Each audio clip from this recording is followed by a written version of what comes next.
ദിവസവും 50 കിലോമീറ്ററിലധികം electric cycle ചവിട്ടി 70-ാം വയസ്സിലും ദീർഘദൂര പ്രഭാത സവാരി തുടരുകയാണ് കൊല്ലം തേവന്നൂർ സ്വദേശി ശംഭു നമ്പൂതിരി. രാവിലെ 6-ന് തുടങ്ങുന്ന സവാരി ചിലപ്പോൾ ആയൂരിൽ നിന്നും നിലമേൽ വരെയും ചില ദിവസങ്ങളിൽ പുനലൂർ വരെയും നീളും. യുവാക്കളുടെ ചുറുചുറുക്കോടെയാണ് 70-ാം വയസ്സിലും സൈക്കിൾ ചവിട്ടുന്നത്. വലിയ ആയാസമുണ്ടാകാതെ കൂടുതൽ ദൂരം സഞ്ചരിക്കാം എന്നതാണ് ഇലക്ട്രിക് സൈക്കിൾ സവാരിയുടെ പ്രത്യേകത. നേരത്തെ ക്ഷേത്രങ്ങളിൽ ശാന്തിയായി പ്രവർത്തിച്ചിരുന്ന ശംഭു നമ്പൂതിരി ഇപ്പോൾ കുടുംബക്ഷേത്രത്തിലെ പൂജകൾ മാത്രമാണ് ചെയ്യുന്നത്. രാവിലെ വഴിയോര കാഴ്ചകളും കണ്ടുള്ള ഇലക്ട്രിക് സൈക്കിൾ സവാരിയുടെ ആവേശം അദ്ദേഹത്തിന്റെ വാക്കുകളിലും പ്രകടമാണ്. അത്യാവശ്യ ഘട്ടത്തിനല്ലാതെ പുറത്ത് ഹോട്ടലുകളിൽ നിന്നുള്ള ഭക്ഷണം കഴിക്കരുതെന്നാണ് ശംഭു നമ്പൂതിരി പുതിയ തലമുറയ്ക്ക് നൽകുന്ന പ്രധാന ഉപദേശം.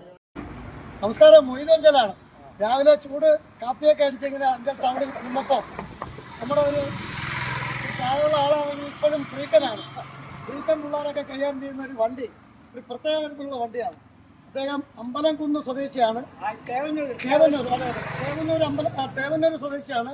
അദ്ദേഹം എന്ന് രാവിലെ ഈ വെറൈറ്റി വണ്ടിക്കകത്ത് യാത്ര ചെയ്യുകയും ആരോഗ്യവും ഒക്കെ കാത്തു സൂക്ഷിക്കുന്ന ഒരാളാണ്. 70 വയസ്സുണ്ടെങ്കിലും ഇപ്പോഴും 20 വയസ്സിൻ്റെ 20 വയസ്സിന്റെ ചുരുക്കൂടെ നിൽക്കുന്ന ശംഭു നമ്പൂതിരി എന്ന ഇദ്ദേഹം ഈ യുവാക്കൾക്ക് തന്നെ മാതൃകയാണ്. കാരണം ഈ സമയത്ത് എന്നും ഈ യുവാക്കളൊക്കെ കിടന്ന് ഉറങ്ങുന്ന സമയമാണ്. ഈ 70-കാരൻ രാവിലെ എത്ര മണിക്ക് ഇറങ്ങും?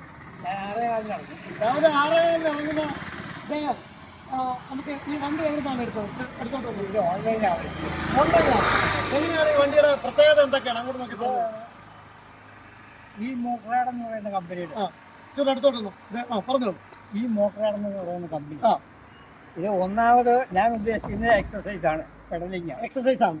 അപ്പോൾ പെഡലിംഗ് ആണ് ഞാൻ ഉദ്ദേശിക്കുന്നത്. യെസ്. അപ്പോൾ അതിന് വേണ്ടിയിട്ടാണ് ഇതെടുത്ത് ബാറ്ററിയാണ് ചാർജ് ചെയ്തത്. ബാറ്ററി ചാർജാണ്. ഒരു ഫുൾ ചാർജ് എനിക്ക് 70 കിലോമീറ്റർ കിട്ടും. ശരി.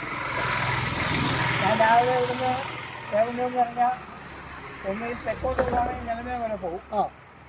ഇങ്ങോട്ട് വരുവാണെങ്കിൽ കഴിഞ്ഞ ആഴ്ച ഞാൻ പുനലൂർ വരെ പോകും. അത് ശരി. ചവിട്ടിയാണോ പോകുന്നത്? ചവിട്ടിയാണ് പോകുന്നത്. അപ്പോൾ ക്ഷീണമൊന്നുമില്ല. ഇല്ല, ഇത് 30 കിലോമീറ്ററോളം ഉണ്ട് പുനലൂർ. ഉണ്ട്.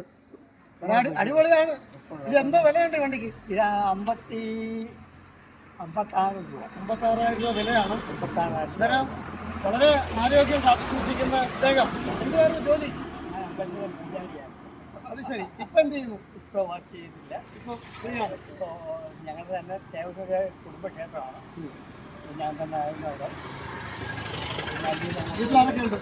ഞാനും വൈഫും 2 പെൺമക്കളും. പിള്ളേരെ കല്യാണം കഴിഞ്ഞു. റെയിൽവേ ജോലി ചെയ്യുന്നു. യെസ്. അപ്പോൾ അവർ പറഞ്ഞ അച്ഛൻ ഇങ്ങനെ വെറുതെ ഇരുന്നാൽ പറ്റുന്നില്ല. അതാണ്. ഇങ്ങനെ അച്ഛന്മാർ മാത്രമല്ല, യുവാക്കളാണ് പ്രത്യേകിച്ച് ഇറങ്ങേണ്ടത്. യുവാക്കളോട് എന്താണ് പറയാനുള്ളത്? ലഹരിയിലൊക്കെ അടിമയായി പോകുന്ന ഒരു സാഹചര്യം. യുവാക്കളോട് പറയാനുള്ളതെന്ന് പറഞ്ഞാൽ ഒന്നാമത് ഇപ്പോഴത്തെ ഈ ഫാസ്റ്റ് ഫുഡ് അത് ഒഴിവാക്കും.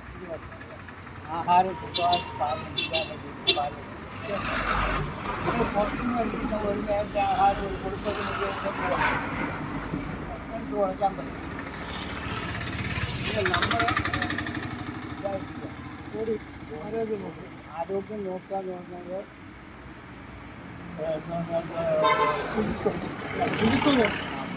എന്തായാലും ഞാൻ പറയുന്നത് യുവാക്കളോട് പറയാനുള്ളത്, എല്ലാവരോടും പറയാനുള്ളത്, ആഹാരം പുറത്തുനിന്ന് കഴിക്കുന്നത് ഒഴിവാക്കുക. അതല്ലേ? അല്ല, അതിപ്പം എമർജൻസിയിലൊക്കെ വേണ്ടി വന്നാൽ ചെയ്യേണ്ടി വരും. അത്യാവശ്യ ഘട്ടങ്ങളിൽ നമുക്ക് കഴിക്കാം.